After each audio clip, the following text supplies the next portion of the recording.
We're going to cover a couple different things. Just do a quick introduction so that you know who you're talking or who you're listening to this morning. We're going to talk a little bit about cash in today's environment and cash flow forecasting. We'll speak a little bit to leading practices and what we're seeing as trending out there in the marketplace regarding cash flow and cash flow forecasting technology and what other people are doing. And then we'll wrap up the session with a demo of a cash flow model that we've built out using a technology that we've been using here at eCapital for quite a while called Adaptive Insights. And so my goal today, before we get into it, is to provide each of you what I consider to be a breakthrough moment, or when you learn something you didn't know. And hopefully you'll get that out of today's meeting. At least that's our intent. So moving into introductions, I can start. My name again is Scott Wallace. I'm a senior director here at eCapital Advisors. I've been in this business of helping clients with budgeting, forecasting, cash flow, and analytics for over 40 years. I spent most of my career at Deloitte Consulting, working with clients of all sizes and all industries. And so I've covered quite a few industries. Hopefully, I'll be able to shed some light and some color commentary on those that each of you are part of today. And I'm going to turn that over and let Courtney introduce herself as well. Thanks, Scott. Hi, everybody. I am Courtney Belden. I am a consultant here at eCapital Advisors. I have been working at eCapital for about 3 years now, implementing planning and budgeting solutions in a few of our different tools and offerings here at eCapital, most of which has been spent within Adaptive Insights, and I'm really excited to show you guys our cash flow platform and everything we've been working on within Adaptive Insights today for our demo.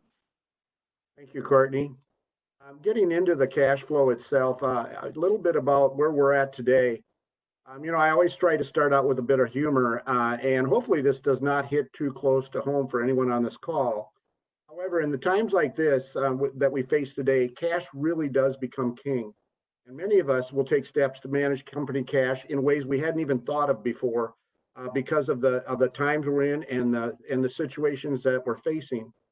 Unfortunately, the unfortunate thing is that most finance leaders still feel their cash forecasts are not accurate enough to make decisions.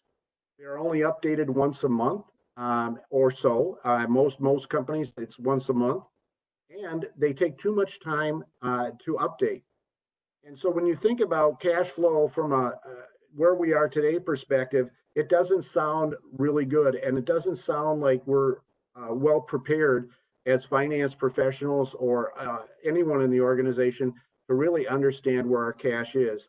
And so where does that leave us? Hopefully it doesn't leave us pulling that dollar off our first profit out of that frame. But we'll talk today about how you can avoid that as others are doing.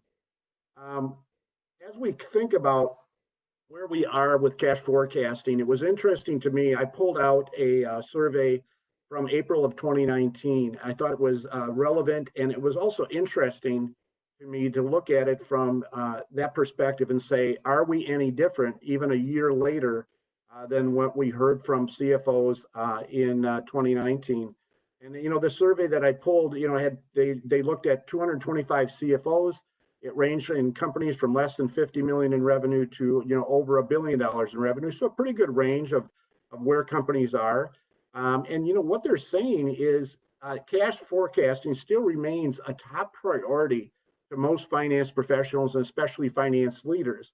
What's interesting about that is I did some further research, and when you go back even as far as 2013, 2012, in all the surveys that I was able to find and read, it still was a top priority for CFOs, which is really interesting to me because still over 90% of them use Excel to do their cash forecasting, which really says how much of a priority is it, and are they any better off today than they were 6 or 7 years ago if they're still stuck in Excel? Because of things like 69% say it's taking too much time to update a forecast, which is why many of them still only do this on a monthly basis. And yet in today's world, we need to be doing that weekly, if not daily, in some cases, to have a better handle on those exact cash balances and where we stand. And so you think about that time and the manual effort it takes to update an Excel cash forecasting model, and you start to question, well, why are we still using Excel? And then what was even more glaring to me is that over 65% of these CFOs responded and said they believe their Excel models are error prone. And where does that leave us? I mean, are we able to use our cash forecast to make decisions when many of us feel that it takes too long and there's potential for error within those spreadsheets? That's a real problem when it comes to forecasting cash, especially in April of 2020.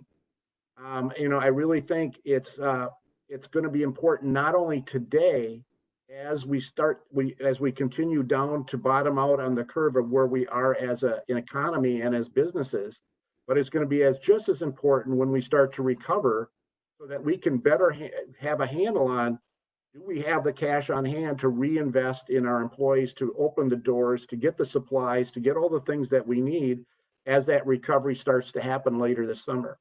So it's not a problem that we're dealing with just in the here and now. It's a problem not having that ability to quickly forecast cash with accuracy and confidence. It's going to be a problem as we go into recovery as well. So what can I do right now? I looked at this and said, I think there's 4 things that all of us could do in our businesses. First off, cash is king. So you need to understand really quickly where your cash is. And you need a way to easily update your forecast weekly, if not daily, so that you're able to manage and better manage that cash balance. Secondly, cost control. Really need to be relentless on cost control. Understand and review all of the cash outlays, all the cash going out, and identify those that are critical by those that versus those that can be adjusted. And when I say critical, I look at factors like the relationship is critical, the relationship is critical. What I need from that vendor absolutely keeps my business going even in today's time. Or I haven't paid somebody for a while, so I really need to understand vendor by vendor or payment by payment where I'm putting out my cash. Number 3, evaluate your customers and vendors. Know your cash receipt patterns. Each customer has their own unique patterns, and if you're able to look and bring in your receipt history by customer, you can see what that pattern is, and is that pattern going to change? And if it hasn't changed, can I model the change to that pattern of incoming cash from those accounts receivables? And that's going to be a really important part of the ability to do multiple versions easily and quickly. You need to know where your vendors are. I mentioned which ones are critical. They could be mission critical. I have to have that vendor supplying me, so I want to keep them payments on time as close as I can to being on time. Is it a critical relationship that I don't want to damage anyway as we go into recovery, so that I'm able to maintain those same relationships that I had prior to the situation we're in today? And how past due am I with any one of my vendors? And I need to pay them at some point. And so evaluating and understanding in details maybe you didn't worry about before about your customers and suppliers is critical. And 4, communicate often and early and often with your lenders. This is going to be an important part of your understanding your cash balance at any given point in time. And that is to make sure that you're not having any potential covenant breaches. You're able to model your asset-based loans and understand where you are as far as that implication goes. And then also identifying any other potential government funding or other short-term opportunities that you can bring cash flow into the business. And so that communication is really critical. So I would say those are the 4 things, in today's world, any business should be looking at. Cash is king, cost control, evaluating your customers and suppliers, and communicating early and often with your lenders and investors. And I want to switch gears a little bit and talk about cash flow leading practices. When I think about leading practices, they can be all over the board. And I thought most importantly is to look at not only what we should be doing today, but also if we start to look at solutions to manage cash better going forward, if there are lessons learned from today's environment, is that this could happen again If it does, am I ready? Am I looking at cash in a different way? And so number one is most companies have only done cash flow forecasting monthly. I mean, it's very typical. Many companies have to do it because of regulations. As part of their financial statement package, but they really didn't pay much attention to it. And it continues to be something that right now it needs to be something you look at weekly, if not daily. But really using Excel won't get it done, which brings me to point number two. If you're looking for a solution that is not part of, is not an Excel-based solution, you want one that is easy for collaboration, so that it's not always just a finance function to try to estimate and forecast cash, that you're getting in input from sales and operations and others that are closer to the business. And you want a solution that provides you unlimited versions and is easy to update and integrate with other systems. So the easier you can make it to integrate with your accounting, your invoicing, or your payment systems, the easier it is to do that forecast. And if I want to do a version in the morning and something big happens, or I learn something new, I want to do another version in the evening, I want that to be easy to do. And I want to be able to keep those versions and compare them as I move through whatever situation I find our business in. Number three, I want to look for, now's the time to look at opportunities to really automate two of your key processes that impact cash, AR and AP. And the way to do that is to be looking at solutions with robotic process automation. These are bots that can take over very repetitive, mundane tasks that your AR team or your AP team is doing. It does it much more efficiently and effective. It makes less mistake. It increases accuracy. Now is the time to be looking at that, because if you are in the situation that many companies are in, and clients that we've talked to, that is mission critical kind of operation that needs to happen. And yet, especially in our situation today, where I may not be able to put as many people on the problem, I may not be processing my AR or my AP as fast as I could. And RPA can take over a lot of that work and do it much more effectively. So something to think about, especially right now as you're going through it. And number four, if you're looking for a new solution, take advantage of machine learning and artificial intelligence that come with the new solution, because then you can start to use your model to start to predict your cash position. Rather than just forecasting and putting in your own modeling, it can start to learn those payment patterns. It can start to learn those receipt patterns. It can start to predict much more accurately what that cash position will be out 13 weeks and 26 weeks. Or on the flip side, it can be used to detect fraud or other anomalies in your cash flow and bring those to your attention, which is also important in a time like this. And so those are the leading practices that I wanted to at least present to you today and make you think about. If you think about the solutions like this, and you're going to see one today, are out there and can do the kinds of things that I'm describing here very easily. And so don't limit yourself to your current state. Be thinking about, not only is this important for me as a business to handle this situation better going forward, but I'm going to need this as we get into recovery and the business changes once again. And when I think of cash flow forecasting, one thing I like to tell my clients and tell people I talk to is keep it simple. All of us, especially those finance professionals, I'm one, and I know many of you are as well. We're used to, divvying up our cash in where it's coming from by different sets of activities, operating activities, investing activities, all those things that are important for regulatory reporting. And yet it doesn't even have to be that complex. What you need to know is what cash is coming in and when is it coming in, what cash is going out, to who is it going out, and when must it go out. And finally, managing your cash balance to keep your investors and lenders happy. That's the most critical elements of this. And I think you'll see in our demo today, We really tried to not make it too complex, and I don't think it's necessary today's environment or in a future environment. I think you can keep it simple, you can keep it very accurate, and you can keep it effective for your business.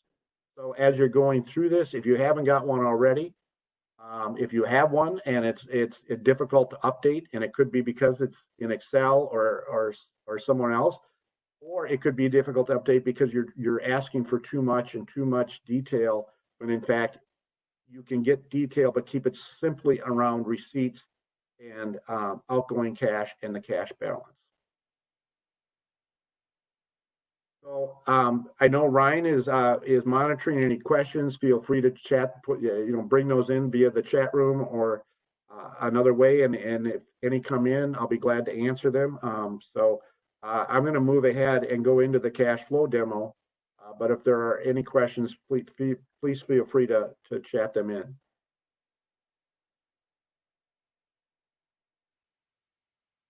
So we're going to go into the cash flow demo portion of the presentation this morning. And Courtney is going to walk you through solutions we've developed. As I said, we're going to be doing it in an Adaptive Insights, one of the technologies that we work with clients on, and be able to show you how you can do it in a simple but a very effective way. So Courtney, I'm going to let you take it over from here. Perfect. Thanks, Scott. I want to give you guys a little bit of background on what we're going to be going into within today's demo. Super high level here, we're going to go into some dashboards to start out, looking at some visual options to be able to see our data at a really high level. Again, this demo is super simple. I'm going to sprinkle in some commentary and just point out a few places within the model where we're able to kind of take it into a deeper level of detail for whatever your business need may be. But again, it's super simple. We're going to go into some what-if version modeling. So we're going to go through a COVID-19 recovery version and compare it to our current weekly forecast to see how some different scenarios might change, our cash flow balances. We're going to go into a detailed modeling for some of our accounts payable, payroll, and our sales forecast. And then we're going to wrap it up and look at some different reporting capabilities. You want to go to the next slide, Scott? So our model that we're working with is for Midwest Heating and Cooling Company. We're about 90 million in revenue. We are, your heating and cooling one-stop shop. We sell and we install, so we have both product and services revenue within our model. And like I said, we're going to be going into a recovery planning. Currently, we already have planned within our forecast for our kind of downfall of what coronavirus is going to bring to our business. We're going to go through a what-if version model to see what may happen if instead of slowly ramping back up to begin seeing normal things happen in September, we're going to go through a version modeling to see what would happen if we ramp that up a little bit sooner and start returning back to normal in July or late summer. So I'm going to go ahead and take over presenting here, Scott. Okay. I'm not able to, I think you've got to stop sharing and then I'll be able to. Yep, I'm going to go right there. Perfect. Should be good.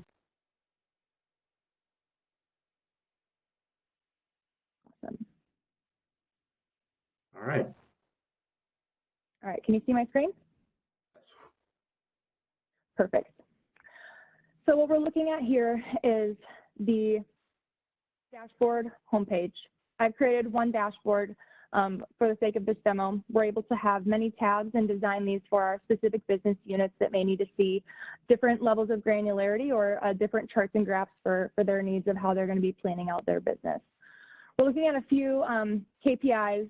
We've got line charts. We're able to have different bar charts, both vertically, horizontally. Again, this is fully customizable. We can have different accounts within our line charts. We can have pie charts as well as entire sheets to be able to input and interact with these sheets within our dashboards here. To create these, it's super easy. They're drag and drop functionality for both the type of chart as well as the accounts and other metrics that we're going to have accounted for within these dashboards. They're interactable, so if somebody is within a sheet on a different page and they make an update, all we need to do is refresh this sheet and that change will be reflected within all of these metrics as well. As we get into majority of this demo, we don't have too much dimensionality broken out within this model. However, we're able to fully customize that to whatever you need to be, whether it's seeing these metrics at different product types or different product levels, different revenue streams, or locations, whatever that dimensionality may be, we're able to break out all of these dimensionality to reflect those changes. I'm going to talk a little bit about security to kind of kick us off here as well.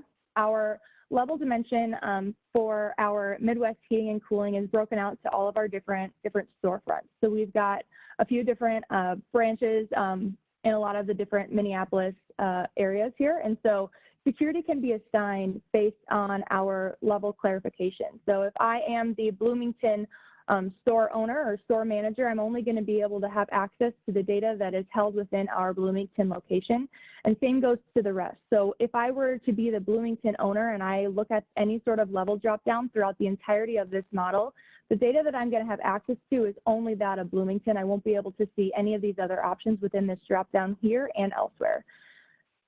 How we're able to layer in additional dimensionality or additional security is within other dimensions. If we only have revenue planners or only expense planners or specific cash flow items that they can only have access to, we're able to set up that security across those different dimensionality as well as the accounts as well. So moving along, we're going to jump into our cash flow sheet here and talk about how this is broken out, and then we're going to go into our what if scenario modeling. So to start, I'd like to point out how our data looks different on this sheet. We have two different segments here. For week of April 4th and prior, we're looking at actuals data.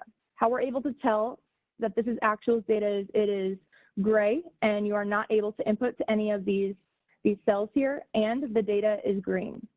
It's easy for users to be able to know that these are closed periods and we have loaded actuals in for those periods, and we're able to use these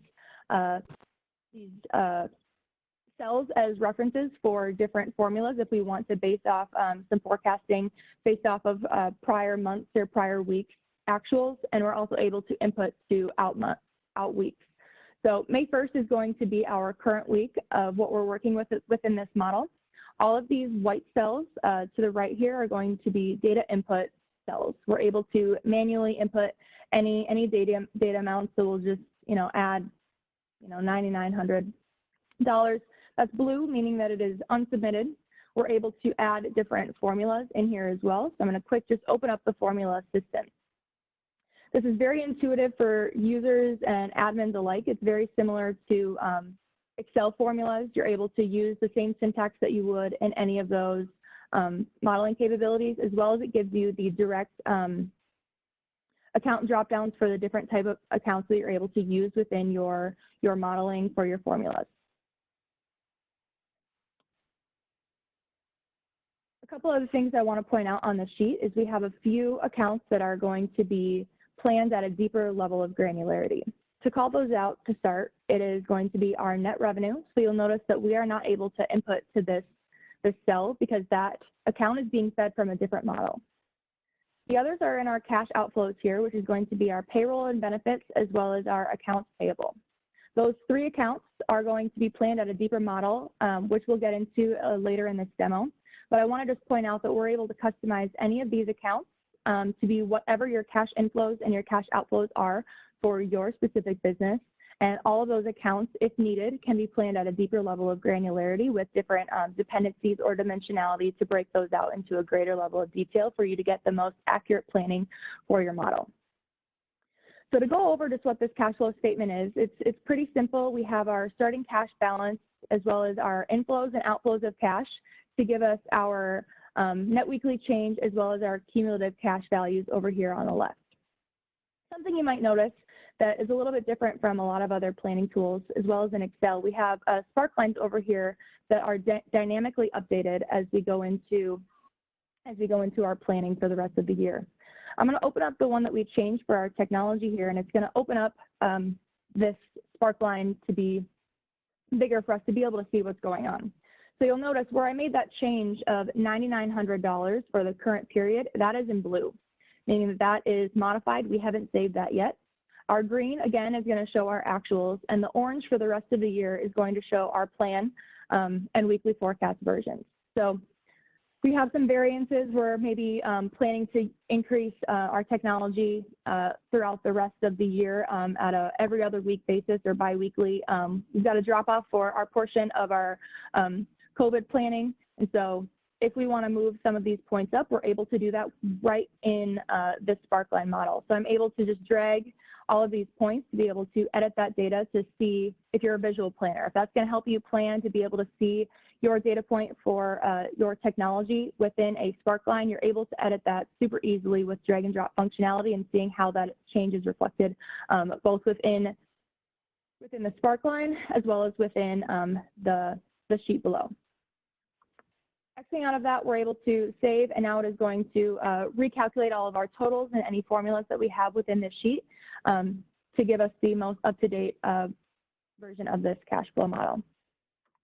At the same time, and Courtney will show you this, anytime you make an update to an adaptive model or in this cash flow sheet, it's updating all the graphs, it's updating all of the other connected information. The entire system operates in one platform.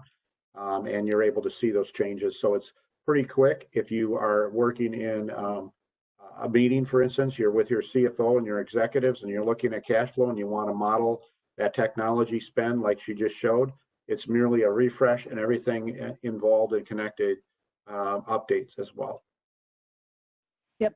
And that's where the multiple users and our different level security comes into play as well. So your Bloomington user isn't going to overlay anything for your Edina user. Those things are interconnected. So if you have access to both or even your total consolidated company, you're going to be able to see those totals at the roll-up levels as all changes are being made to your other levels from those users. So. And one other thing, I mean, when I talked about simple, could you stay on that sheet for just a second, Courtney? Absolutely. When I talked about keeping it simple in the earlier part of the presentation, you don't see a lot of detail here. It's all pretty straightforward. I think if you can keep it in this kind of level and be able to watch and see your ending cash balance and the changes it makes, it will help you a lot as you're modeling going forward. Absolutely. And we're about to walk into some of our more detailed planning for our net revenue, payroll and benefits, and accounts payable here, so we can show you guys how we're able to get deeper level of detail, but from an overall standpoint, keep our cash flow sheet to be pretty simple. Next, we're going to create our what-if scenario for our recovery planning. You'll notice here that we've got a few different versions already created. We've been working within our weekly forecast, and so we're going to just create a copy of that. It's pretty simple to do this, and the best part about it, I think, is that it's going to be taking an exact copy of whatever version, whatever plan version we'd want it to take a copy of. Like I said, we're going to take an exact copy of our weekly forecast. What this does is that every single intersection that data exists for our starting copy version, it's going to copy all of that data. All sheets are going to be fully reflected of that change, so they will be enabled for this new version that we're creating called Recovery. It will also enable us to be able to use this version in different variance reporting sheets if we have that parameter selected. There are a lot of different design capabilities that we have within here to be able to leverage this new version to be able to see the changes that we make within it. We're able to define the things that are copied over as well. So like I said, all data and all sheets are going to be copied over automatically, but we're able to copy audit trail history, some different parameters and other things within the model that are dynamically set for the working weekly forecast, and be able to apply that to this new what if recovery version that we're creating here. So upon save, it's doing exactly that. It's copying all of that data, all of those different intersections, and all of those things that I assigned it to copy. It did that very, very quickly to be able to allow us to now use that starting point of our weekly forecast and make those changes to those three accounts that I touched on earlier to see what our change is going to be moving from recovering in September to a little bit earlier as things, progress with our current economic environment here. You can have as many versions as you want. There's no limit on the versions that you create. And there's no downplay to the system. It isn't going to affect anything within your data or how quickly the system is going to be working with any number of versions that you have. We've got clients that have upwards of 200 versions within their model, and they're seeing no no adjustments to any sort of runtime or any lag across that board as well. So jumping into our detailed sales forecast. So the account that's getting pushed to our overall cash flow statement is going to be this net revenue line. And so this data is what's being pulled into that cash flow sheet. However, we're able to look at it at a much granular level. So we, like I said earlier, this is a HVAC cooling and heating company. So we are selling both air conditioning and heating units as well as going in to install those units. We've got product and services revenue. We could take this a step further and add different dimensionality. Up here, you'll notice we've got a level drop down. Again, this is going to be uniform across the entire model. Security is starting off based off of the levels, but sprinkle them throughout. But we could add more drop downs similar to this for maybe different product types or different locations or different SKU numbers. However deep that level of granularity we want to go, we're able to do. So for the sake of the demo, just to keep it simple, we don't have any of that. We are selling one type of unit at an average cost of about $3,000, and we've got our price per hour of installation being $50. So in our drop down up here at the top, you'll notice we've got all of our versions. I'm going to refresh this sheet since we need to have that new drop down version that we just created show up in our drop down here. And now we have our recovery version that we just created. I'm going to select that and our sheet's going to reload again. And now again, this isn't going to be any different than what we saw on our weekly forecast version, but now we're able to make changes to this new recovery version without even touching that weekly forecast version, so we can do some comparisons there. So like I said, we are downplaying a lot of our unit sales that we're expecting to have in midsummer, even though that's peak season and we're essential business. People don't want to be sitting in the middle of summer with no heating and cooling options, and slowly ramping that back up in our September timeframe here. So I want to know what's going to happen if I'm able to ramp up to maybe 30% higher starting, mid-July. So we're going to ramp up these points and to just really quickly make changes with an adapter that's super easy. We'll adjust and increase by we'll think positively and go at 40%, so just so we can see that big change as we go through to see our variances later in the model. You'll notice that those cells are now blue, meaning the change hasn't been saved. Another thing I want to point out here before I hit save is that these hours are going to be a formula that I had written prior. Our hours are dependent. We average about 2 hours for installation depending on the amount of units. So we've got our units that we're selling and multiplying it by 2 to get this number. So that's being fed from above. Whatever those different stipulations are, again, the formula assistant's super easy to be able to write these things in, and it's pretty intuitive to be able to understand exactly what's going on within that formula editor.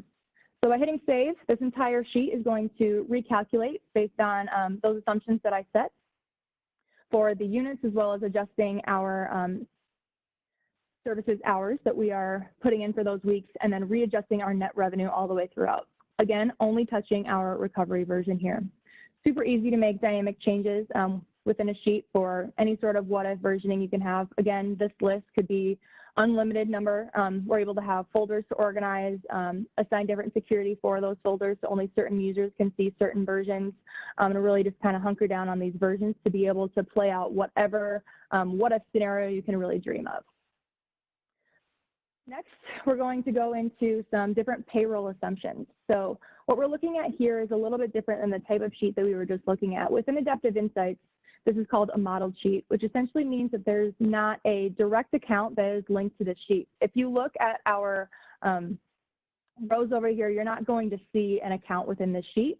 However, based on the design and the infrastructure behind the sheet and our labeling for our users, we're able to know that this is planning position by headcount. So if you look down the line here, we've got all of our different positions that are employed at our Bloomington location. Their payroll schedule, we're able to define different parameters that are going to help us spread this data. We are paying our employees bi-weekly. A few other examples we built out within the model are to be able to plan weekly, bi-weekly, and monthly, but these could be whatever your payment plan is for your employees, as well as an average salary by a position. To add a position, I just want to show you guys how easy that is. We're able to simply just add a row, and then we have our drop-down options of our different types of employees here. to be able to input what that is. To create a new position is pretty easy. That's on the back end. We'll have to set that up to start, but we could also set this up to be a text input to be able to show what those different positions are. Again, you'll select the type of pay schedule that your employees are going to be on for that specific position and enter their average salary. I'm not going to save that. I'm just going to. In workforce planning, just so that you know, so everybody's going to have to, in today's environment, you know, your workforce and planning that, especially if you're in, you know, one of the businesses that have had to furlough a number of employees. You can import directly in from your payroll system into Adaptive. You'd have all your information or that information which you want. You'd be able to model people's in and out, their hours in and out based on status that they're in. You know, have they been furloughed, ramp them back up. So very dynamic and pre-built workforce planning into Adaptive because it's something that everybody needs and so critical in the cash flow forecasting. Thanks for calling that out, Scott. Yeah, so we are planning by position within this model, again, just to keep it really simple. But whatever you can dream up, we're able to design for workforce or any of these detailed planning. Again, Adaptive does have that pre-built model, as Scott mentioned. So we can plan by headcount and kind of take that as deep of level of granularity as you'd like. So while he was talking, I switched our version to be our recovery version to make sure that we aren't touching our weekly forecast so we can get an accurate depiction within our report.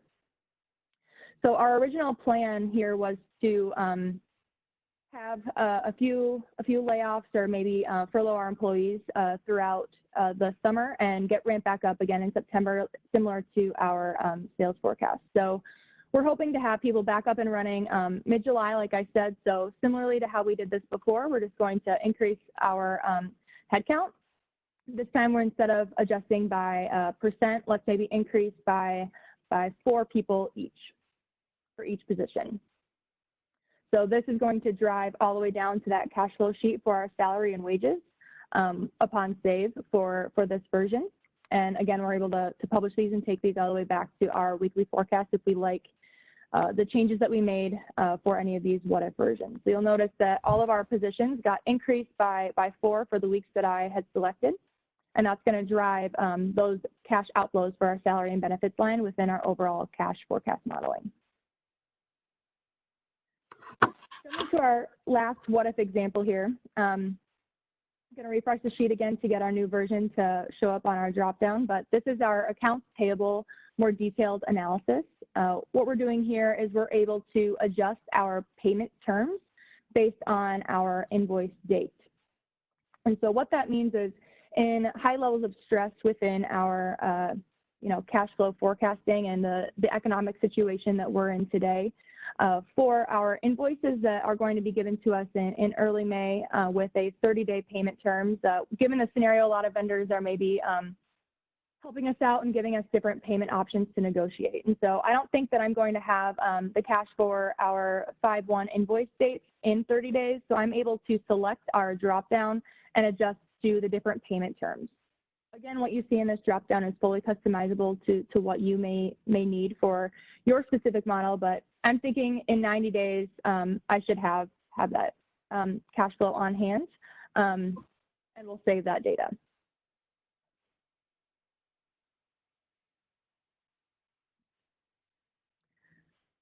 Now we pushed out our invoice amount to be our payment amount in 90 days after our invoice date, and that is going to flow all the way through to our cash flow sheet. Jumping into our reports here, I'm going to open up our cash flow comparison report. This is taking the sheet that we were looking at the beginning of this demo. All of these accounts are going to be the same, and we're able to use these drop-down metrics to look at our recovery version versus our original working forecast version. I'm going to run that report and show you guys that we're able to see different variances within the model. So if we scroll down, we're able to see some big variances for our total cash outflows. We see some variances overall on our ending cash balance. Another thing I'd like to point out is we're able to determine the amount of time that we're seeing within that model. So we can adjust this time scope here to be whatever weeks you want to see, both already happened or are out weeks as well. So we can determine within these different parameters what our drop down is for our versions, as well as the time frame that we're looking at. Again, sprinkling in here, we're able to add any dimensionality to any of these sheets if we want to see by product or just any of the other dimensionality that we want to see within that model as well. That's about all that I have for this demo. So I'm going to hand it back over to Scott and open up the floor for any other questions that anybody has for the demo portion of this webinar. All right. Well, thank you, Courtney. I really appreciate you taking us through this. You know, one of the things to keep in mind when you're thinking of a solution like Adaptive for the cash flow that we demonstrated today is that it works the same with the same speed and the same ease of use.